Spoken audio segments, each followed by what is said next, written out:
दिनों में बीते हुए सारे वो लम्हे। जब कोई आया था नजर बिछाया था दिल में समाया था, कैसे मैं बताऊं तुम्हें कैसा उसे पाया था। प्यार से चेहरे पे बिखरी जो जुल्फे तो ऐसा लगता था जैसे कोहरे के पीछे एक ओस में धुला हुआ फूल खिलाए, जैसे बादल में एक चांद छुपाए और झांक रहा है जैसे रात के पर्दे में एक सवेरा है। रोशन रोशन आंखों में सपनों का सागर, जिसमें प्रेम सितारों की चादर जैसे झलक रही है। लहरों लहरों बात करे तो जैसे मोती बरसे, जैसे कहीं चांदी की पायल गूंजे, जैसे कहीं शीशे के जाम गिरे और छन से लूटे, जैसे कोई छिप के सितारे बजाए, जैसे कोई चांदनी रात में गाए, जैसे कोई होल से पास बुलाए। कैसे मीठी बात थी वो, कैसी मुलाकात थी वो, जब मैंने जाना तो नजरों से कैसे पिघलते दिल और आरज़ू पाती है कैसे मंजिल, और कैसे उतरता है चांद ज़मीं पर, कैसे कभी लगता है स्वर्ग अगर है तो बस है यहीं पर। उसने बताया मुझे और समझाया मुझे, हम जो मिले हैं हमें ऐसे ही मिलना था। गुल जो खिले उन्हें ऐसे ही खिलना था। जन्मों के बंधन जन्मों के रिश्ते हैं जब हम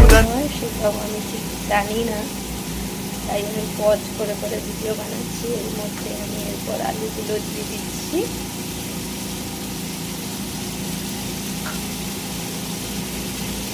আলুগুলো দিয়ে কিছুক্ষণ কষবো।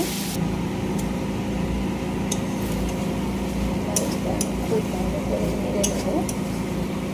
মশলাটার সঙ্গে আলুগুলোকে ভালো করে কষিয়ে নেব। তারপর এর মধ্যে আমি রুটিগুলো দিলাম। আমার ছেলে রুটি খায় না, তাই ওর জন্য একটু শিঙি মাছ, 2 টুকরো শিঙি মাছ ছিল, সেটা দিয়েছি।